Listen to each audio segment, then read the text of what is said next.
A judge publicly humiliates black twin sisters, but the court is shocked when they reveal their elite military training in the U.S. Army. You think the law is on your side? In my courtroom, I am the law? Judge Harding grinned, his face exuding smugness. For years he had ruled here with absolute authority, silencing any attempts to challenge his decisions. He was sure that this day would be no exception, that the two black women in front of him were just another case he would easily crush with his gavel. But he had no idea what he was up against. These two sisters have been tested far worse. And this time, he's the one who's going to be the loser. The old courthouse in the small town of Maplewood, Pennsylvania, didn't look very imposing from the outside. The cracked brick of the facade, the classical Greek columns, they gave the building a certain solemnity, albeit slightly weathered. But inside, tension was in the air. The corridors were filled with muffled conversations, landlords and tenants arguing over eviction terms, families dealing with custody issues, lawyers frantically flipping through thick files of documents. Standing outside courtroom number B were two young women. They held themselves upright, their gazes calm, but there was tension in their entire appearance. They were like two peas in a pod, identical twins, Adeline and Amira Thompson. Both tall, with braids carefully braided into tight bunches, dressed in strict dark suits. At first glance, just two confident plaintiffs.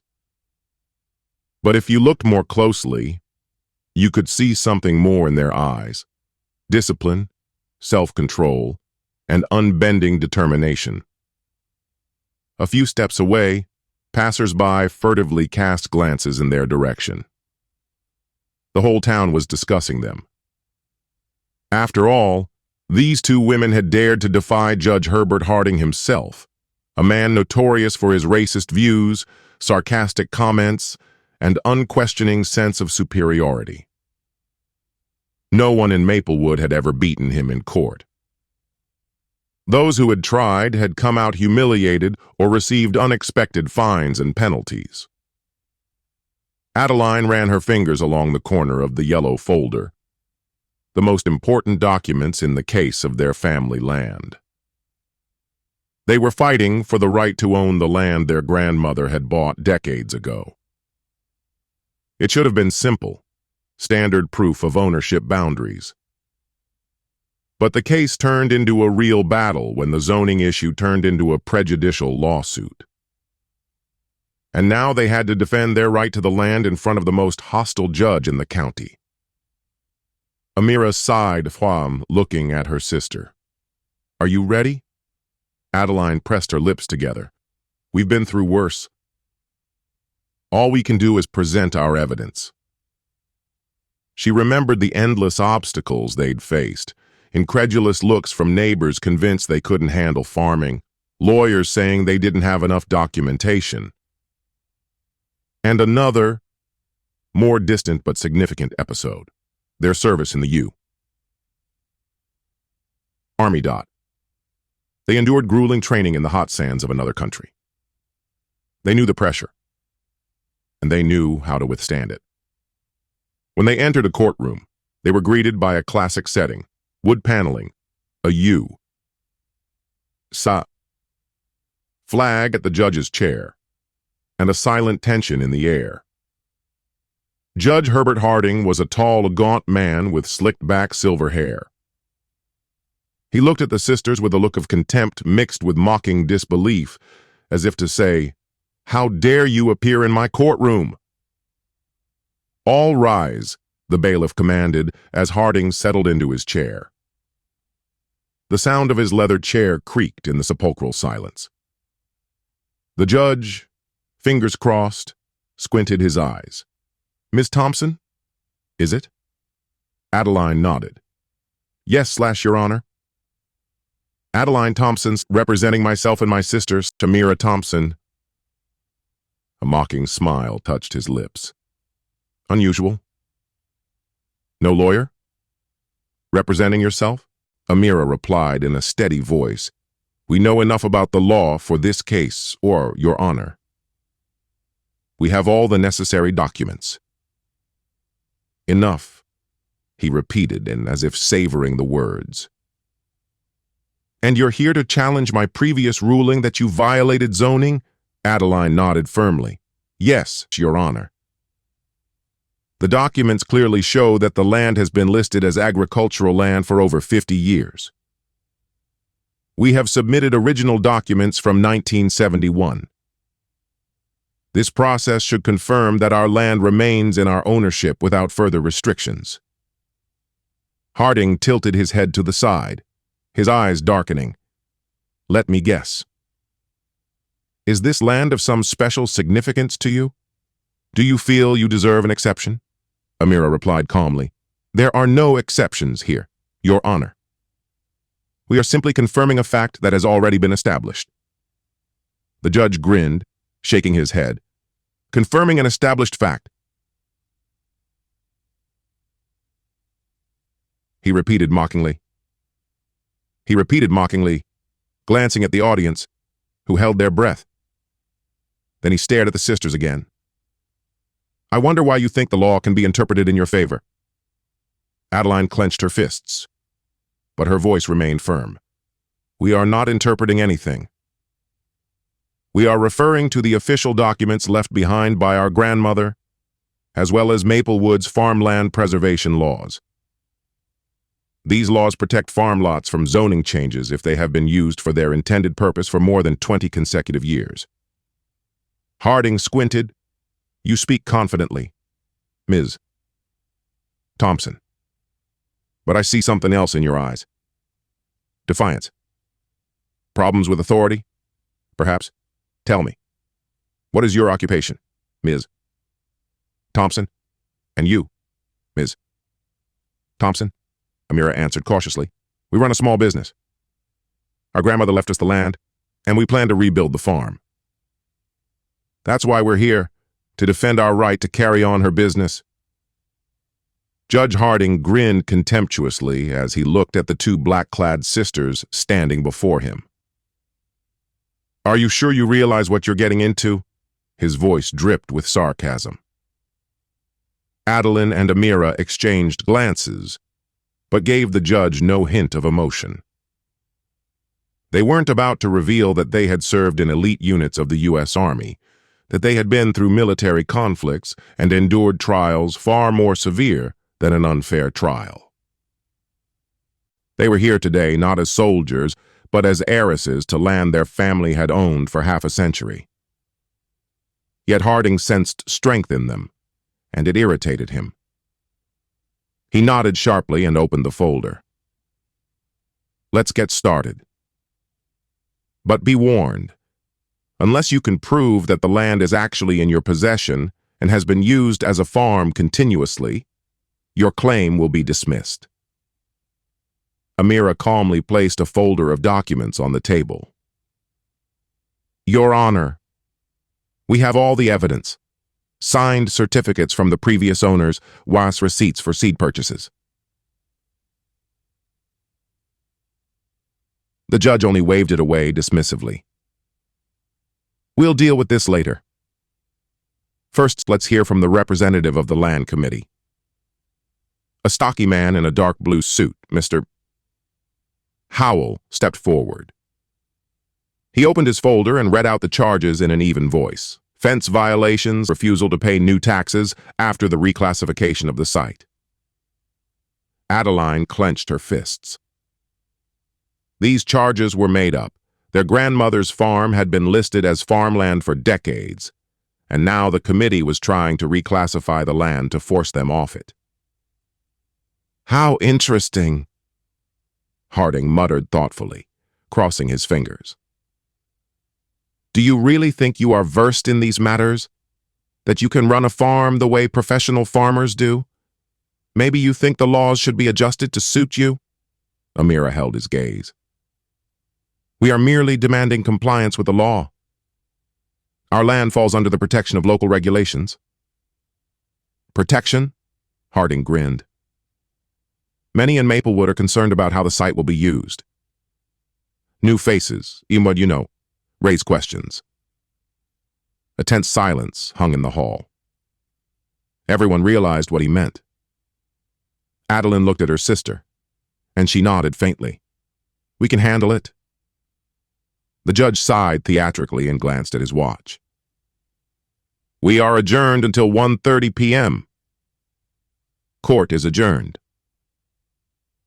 The sisters walked out of the courthouse, feeling the stares of gawkers. Maplewood was a small town where news traveled fast. We need to talk to Howell, why? Adeline said, squinting against the bright sun. Maybe we can find a loophole that Harding can't ignore. They headed for a small cafe, as passing the town's Veterans Memorial. For a moment, they stopped. Flags fluttered in the wind, wreaths and flowers lay at the foot of the statue. Amira took a deep breath. He doesn't know who he's dealing with, she said quietly. The fight wasn't over yet. Amira was seized with indignation, but she forced herself to keep her composure. We are not seeking privilege, Your Honor. We demand justice. The law is on our side. Silence hung in the hall. The residents of Maplewood were watching the case closely, sensing that this trial could change a lot of things in their small town. Judge Harding, noticing this interest, tapped his pen irritably on the table. That's enough, he said coldly. We're not at a rally. Let's continue. If you claim your land was used for agriculture, you need to prove it. Adeline was about to hand over the tenant's evidence to the court when the door to the hall opened and an elderly man entered. It was George Ellis, the same man who had taken care of the farm while the sisters were in the army. He walked to the witness bench, leaning tiredly on his cane. Your Honor, he spoke, and looking directly at Harding. I was the one who tended this land in the girls' absence. Their grandmother had entrusted me with the farm, and I had not failed. The land was worked, albeit on a smaller scale. Here are my receipts for seeds/bills for farm equipment. This is their family's land, and it's always been a farm. Judge Harding pressed his lips together. Obviously, he hadn't expected such a turn. The courtroom buzzed with whispers. Now the sisters had not just a testimony, but direct living proof that they were right. Adeline and Amir exchanged glances. They knew the battle wasn't over, but now they had a real chance.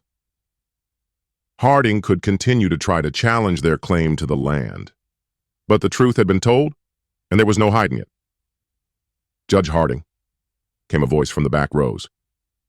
All heads turned at the sound. A tall man in a U. S. Army uniform rose from the crowd.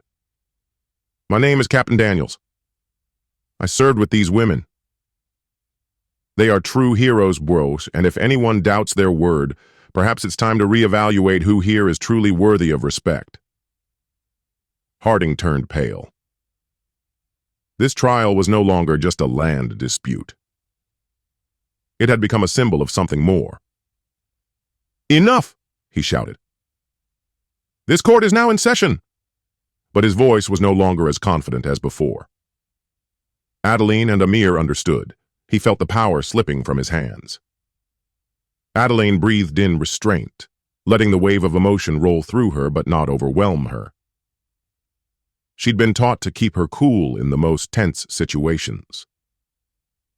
She remembered how in the army, stern officers shouted in the face of new recruits, how decisions had to be made amid the whistling of bullets. Now, in the face of a smug judge, it seemed like nothing. It took Amira only a second to pull herself together.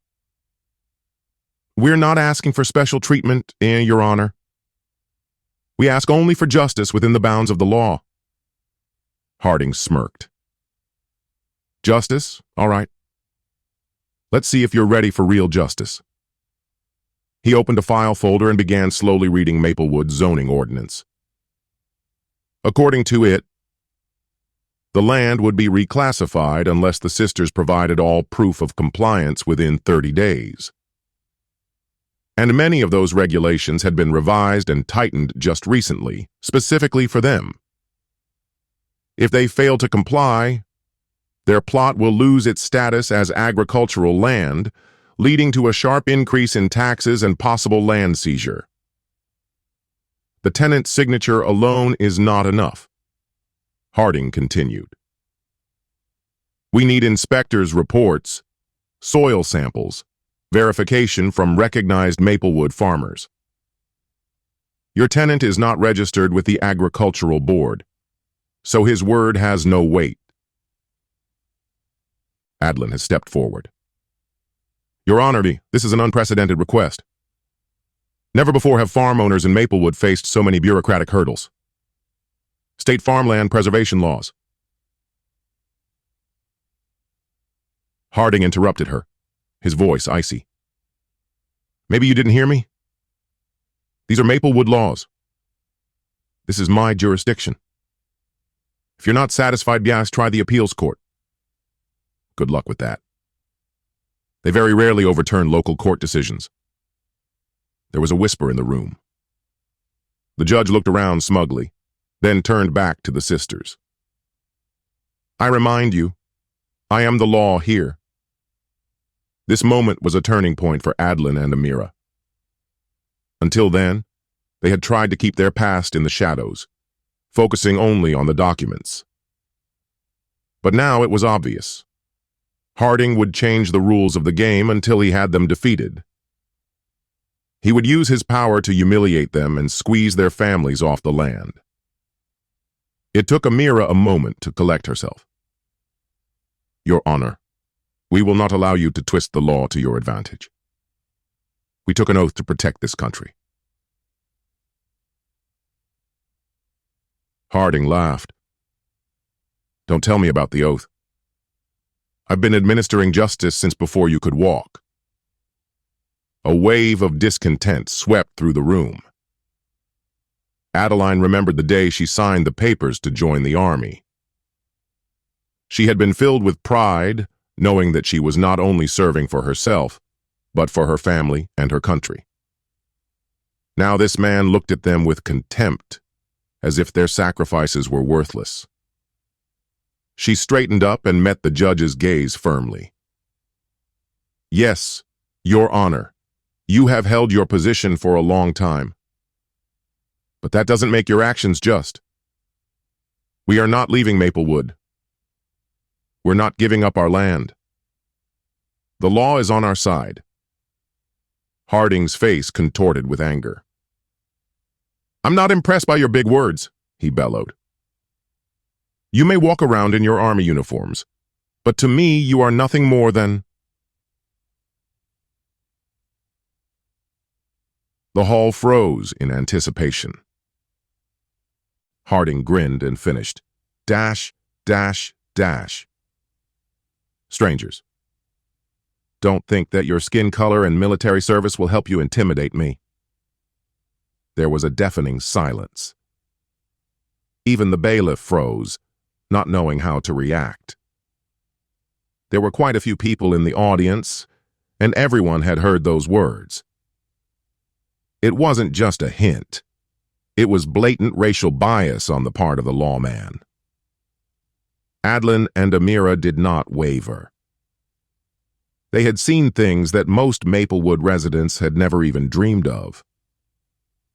They had pulled out wounded men under fire, diffused homemade bombs, negotiated with local commanders in the most dangerous corners of the world.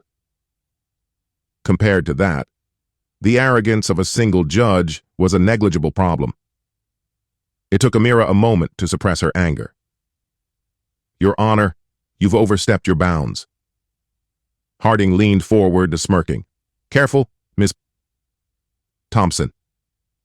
Adeline replied calmly but firmly. No, more careful should be you. Because when this is over, everyone will know what's going on at Maplewood Court.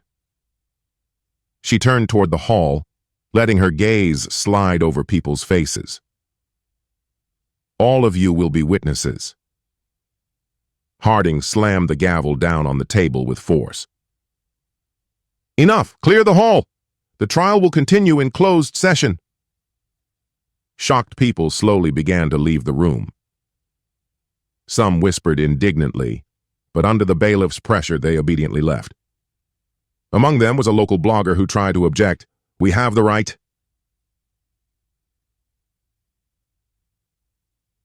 Out! The bailiff sharply cut him off. As the door closed, Harding smiled smugly.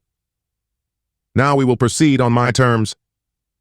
He leaned over the table, his voice velvety but dangerous. You have 30 days.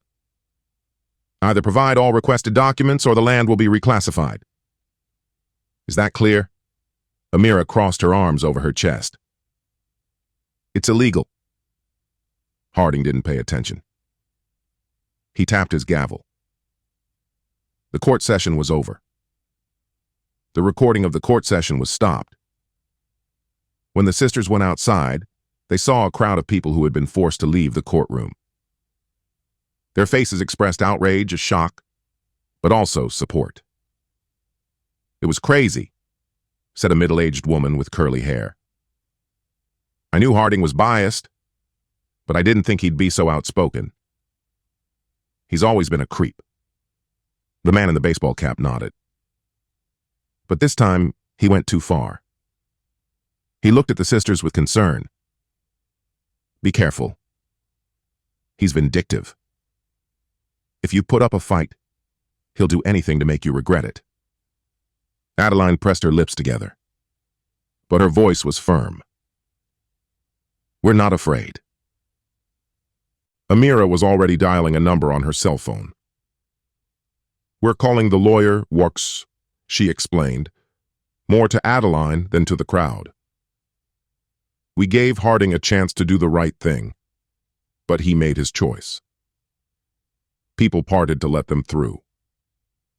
As the sisters walked away, voices could be heard behind them. He can't just get away with this. Maybe this time he'll be held accountable. But in Maplewood's history, no one had ever seriously shaken Judge Harding's position. He had surrounded himself with a strong network of allies who either shared his views or preferred not to interfere.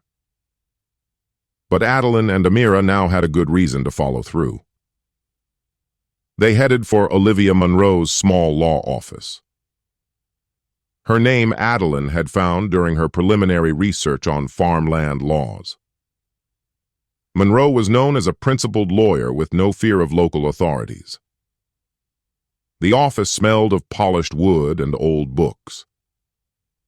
A short woman with a shrewd eye met them at the door and invited them in. I've already heard what happened, Monroe said, settling them into chairs. I'm sorry you had to go through that. Harding's racism is a long-known fact in Maplewood, but no one has been able to overthrow it yet. Amira nodded. We need help. Monroe interlocked her fingers. Let's start with your land classification case. Legally, you're right. Harding is applying unreasonable requirements to you and may be violating farmland preservation laws. However, challenging his decisions will not be easy. Adeline and Amira looked at each other. We know how to handle challenges, Adeline replied calmly. We just need the right tools. We can appeal to the State Land Commission, Monroe continued. But that will take time. In the meantime, you have a 30-day countdown. You'll have to gather evidence fast. Soil samples / farmer testimony / documents.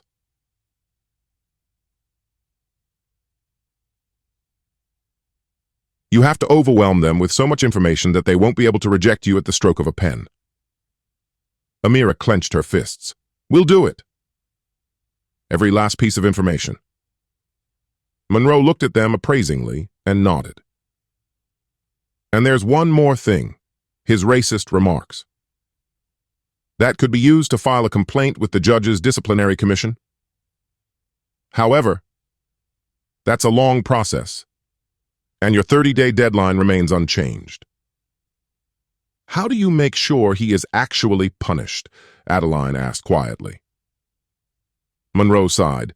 His ties are deep, but that doesn't mean he's untouchable. If you're serious, we'll gather evidence, court transcripts, the press. Sometimes only a powerful public outcry can move these cases forward. The fire of determination flashed in Amira's eyes. We'll make waves. Adeline nodded. He humiliated us, but that's not the point. The main thing is to stop him from continuing his lawlessness. Monroe leaned back in her chair, impressed by their firmness. I like your attitude. I'll take your case. The next hours were spent planning strategy. They compiled lists of allies, researched laws, and looked for farmers willing to certify that the land had been used for its intended purpose. It was a huge amount of work, but the sisters felt like they had taken the first step. 2 weeks passed, and the struggle was well underway. By day, Adeline and Amira collected documents, scheduled soil tests, and met with local farmers. By night, they studied the legislation, checking with Olivia Monroe. But behind their backs, something else was happening. The townspeople were beginning to learn about their past. Rumors spread through Maplewood that the two women were not just activists, but former military personnel trained at Fort Benning. Some began to respect them more, others began to hate them more. Harding, infuriated by their persistence, began to press on. Requests for archives were lost in the administration. The Agriculture Committee gave conflicting instructions, and at the last minute the appointed inspector suddenly canceled the inspection. It was obvious. His people were trying to make it impossible to comply with the requirements within the allotted time frame. But the sisters did not give up. They would knock on the farm manager's door at dawn, checking all the records and receipts. They drove to a neighboring county to get independent experts outside of Maplewood's control. They worked from morning until late at night, fueled only by their rage and thirst for justice. The trial was just beginning. It was hard for them, but their army training did not allow them to give up. Discipline, resourcefulness, the ability to keep their cool under pressure, it was in their blood. One afternoon, Adeline was inspecting a fence on a farm, methodically checking the damage and photographing it for documentation. A cell phone vibrated in her pocket. An unfamiliar number. She answered Bard, expecting a call from an inspector or an ally. But instead she heard a harsh male voice. Take the complaint, get out of Maplewood, or you'll regret it. Adeline froze. Who is this? She asked, but the caller had already dropped the call. A chill ran down her spine. She looked over the horizon, smooth hills, a few trees. Nothing suspicious. But the threat was more than real. She dialed Amira immediately. A few minutes later, her sister was already standing beside her, lips pressed together. What are we going to do? She asked. Adeline shrugged, refusing to give in to fear. We've come too far. We're not backing down. Amir nodded. We've gotten out of worse than this. They really have dealt with the worst. They'd been bullied by the enemy more than once in the army. They'd survived mortar attacks, threats from insurgents, spies in the unit's location. And if they didn't flinch then, they wouldn't flinch in the face of small-town bullies. They reported the threat to Olivia Monroe. She just sighed heavily. Harding has a wide net. I wouldn't be surprised if he uses intimidation. Be careful. The sisters redoubled their vigilance. They constantly checked the farm, setting up motion sensor cameras, reporting each other's every move. Meanwhile, a blogger who had been kicked out of the first session published a piece about the trial. While he didn't hear Harding's worst words, he described the tension, the judge's obvious hostility, and hinted that there might be more to it than that. Olivia advised the sisters to do the interview. People like Harding live off silence. Let the world watch him, and he'll have nowhere to hide. The sisters agreed. In their conversation with the reporter, they talked about the trial, the closed session, and Harding's bias.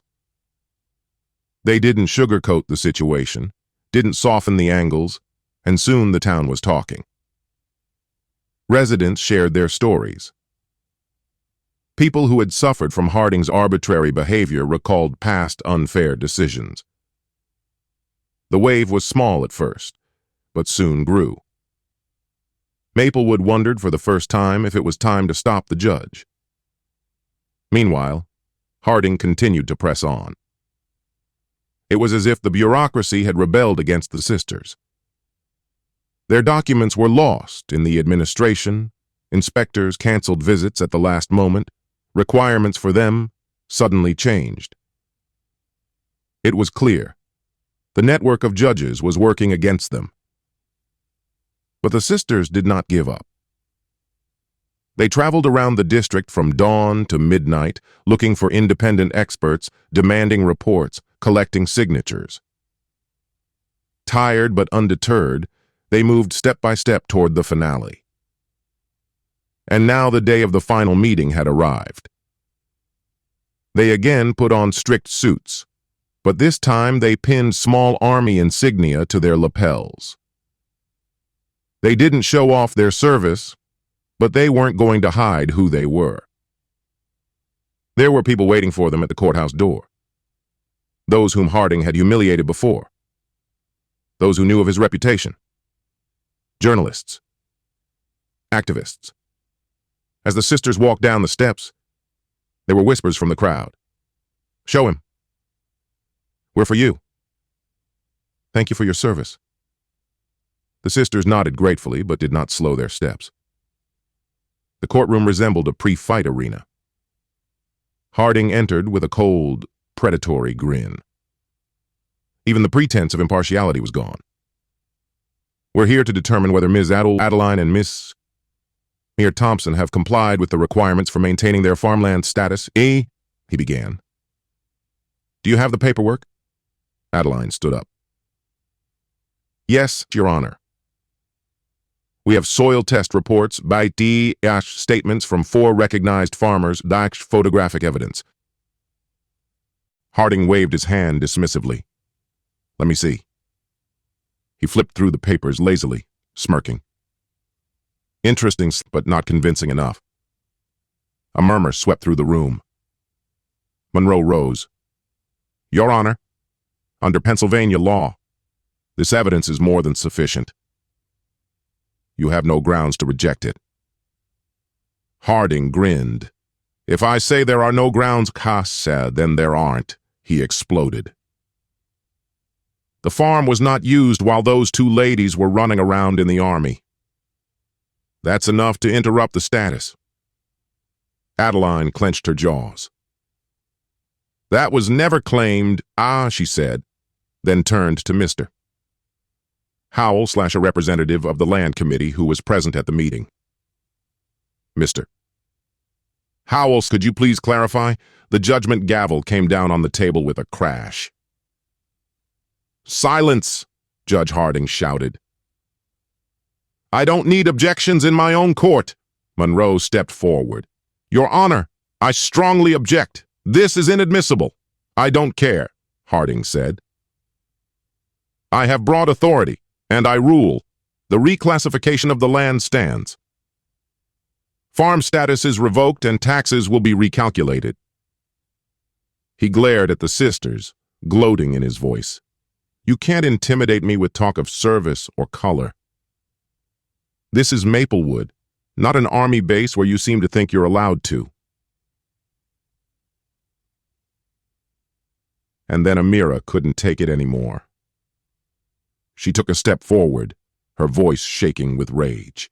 You have no idea how the army works. We spent years defending the rights of all Americans, including you, and now we come home and see a corrupt judge who spits on the law. Yes, we left Maplewood, but we never gave up this land. You're the one who's crossing the line. Harding grinned and waved his hand. Bailiff, take Ms. Thompson away. Suddenly an imperious voice sounded from the back rows of the hall. Stop! All heads turned. Standing in the doorway was a woman in a strict suit, with two officials beside her. Judge Harding. I'm Sharon Moss, a representative of the Pennsylvania Judicial Ethics Commission. We've received numerous complaints about your work, Mayor, including sworn testimony about racial bias and abuse of power. Harding's face went blotchy. What does that mean? You don't have the right to. Yes, oh, we do. Moss interrupted sternly. You are suspended from this case pending investigation. Bailiff, the removed Judge Harding.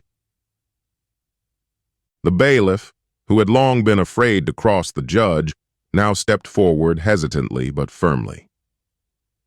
Harding sputtered threats but was forced to leave the room. The sisters stood in shock. Relief overwhelmed them, but even stronger was the sense of triumph. Monroe moved closer, her eyes shining. I didn't even think the board would react so quickly. There must have been too many complaints. Your testimonies, eyewitness accounts, blogger articles, / all played a role. The Land Commission official / Mr. Howell / looked confused. Well, things are changing now. Adeline took a deep breath. Yes, things are different now. That same evening, a new judge was appointed, Albert Reeves, an older man with silver hair and kind eyes. He calmly studied the papers and announced in a clear voice, Under Pennsylvania law, I see no reason to refuse to allow you to retain the farm status of the land. The reclassification is revoked. The auditorium gasped and then broke into applause. Someone shouted out, Serves them right! And the sisters finally allowed themselves to smile. They had won. But that was just the beginning.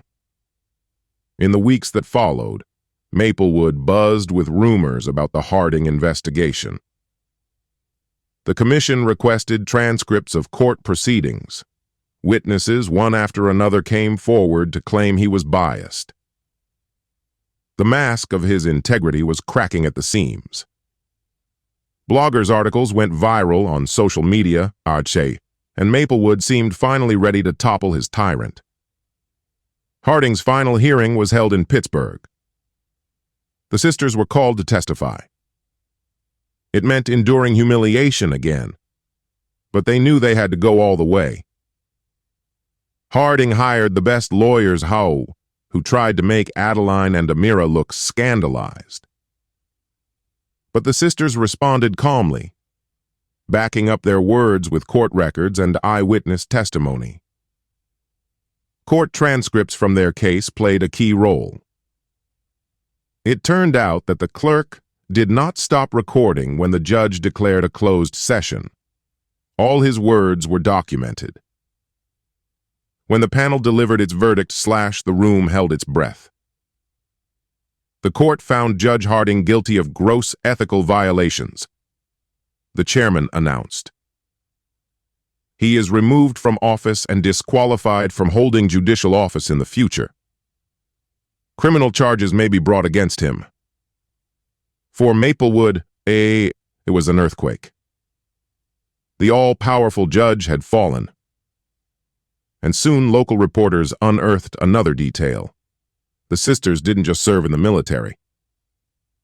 They had gone through the prestigious Ranger School at Fort Benning, becoming one of the few women to complete the course. Superior training/intelligence and leadership skills all opened any door for them. When the townspeople found out, some were amazed, others wondered. And others felt ashamed. They had underestimated those who were willing to fight not only for the freedom of others, but also for their own. From the day the local press ran articles about Judge Harding's corruption and the Thompson sisters' fight for their land, something changed in Maplewood. People began to talk more about justice, about rights, about not letting the powerful trample on the weak. However, it was Adeline and Amira who had changed the most. Not so long ago, they were strangers to many, having gone into the army and returning with a determination that was frightening. Now, however, they were greeted with respect. Even Mr. Howell, the very official who had at first sided with Harding without hesitation, now came to their celebration with evident contrition. Miss Thompson, he began, stammering. I want to apologize. Sometimes we get too caught up in the idea of development and forget that tradition is important too. Besides, Harding kept us in fear. Adeline gave him a hard look, but to his relief, nodded. Apology accepted. But let's try not to let it happen again. It's only fair, Amira added. The celebration continued after that, and as the sun began to set, and the sisters moved aside to an old barn. This was where they had once helped their grandmother with her tools, and then, as teenagers, dreamed of a future outside Maplewood. Do you realize we've won? Amira said quietly, leaning against the wall of the barn. We took down a corrupt judge. It's Dot. A strange feeling / even. Pride / relief / but also sadness that it happened at all. Adeline looked out over the golden fields. Grandmother always said, don't let fear or hate ruin your dreams. She stood here, no matter what, and wanted us to do the same. Well, we did. Amira smiled, then added, but what next? Adeline thought for a moment, and then slowly said, I was thinking. What if we started really farming, in small steps for now? Organic vegetables / an orchard. It seems like Maplewood would appreciate that. Amira grinned. I like it. We can hire locals / build a community. Prove we're not strangers. We never were. On the horizon, the sun was slowly sinking behind the hills, and the wind rustled the tall grass quietly. It was a new day / a new chapter of their lives. No more fear now. A year had passed and Maplewood had changed. With Harding gone, the town's court system began to change. New judges, review of controversial cases, and most importantly, residents who were no longer afraid to fight for their rights. And the Thompson sisters? They started a small farm. Fresh vegetables appeared on their shelves at the local store, and cafes began serving food labeled Thompson Family Produce. Symbolic but important recognition. As for Harding, his story ended naturally. Deprived of status, involved in financial fraud, he was under investigation. His name has now become synonymous with injustice and downfall. But the main victory was something else. Maplewood saw that even the most unshakable bastions of corruption crumble when confronted with truth, courage, and unity. The morning over the farm began with a light mist enveloping the rows of young seedlings. Dewdrops shimmered on the leaves, reflecting the first rays of sunlight. Adeline walked along the path between the beds, breathing in the fresh scent of damp earth, checking the condition of the plants. Not far away, Amira was working on the drip irrigation system. They worked harmoniously, as always. Their hands were busy, but their minds were free and calm. Every now and then the sisters would stop to exchange a joke or a memory. And then the farm would come alive with their laughter, mingling with the buzzing of insects and the morning songs of birds. The sun was rising higher, dispelling the morning haze. Adeline straightened up, stretched, and looked at the horizon, smiling. Amira came up to her, wiping the sweat from her forehead. "Are you thinking what I'm thinking?" she asked with a mischievous twinkle in her eyes. Adeline nodded, looking around at the land they had fought over for so long. "Yes." We finally made it. At that moment, a light breeze ran through the field, rustling the leaves and bringing with it the faint voice of their grandmother, the voice of faith, perseverance, and love for this land. They stood up for justice, defended their heritage, and brought light to the dark corners of Maplewood. Their army background taught them to fight for the truth, but it was their grandmother's legacy that reminded them that home is not just a place, but a promise passed down from generation to generation. Their victory came to symbolize not only their personal struggle, but hope for the entire town. The Thompson farm was now more than just land and crops. It was a reminder that justice can be defended if you fight for it to the end.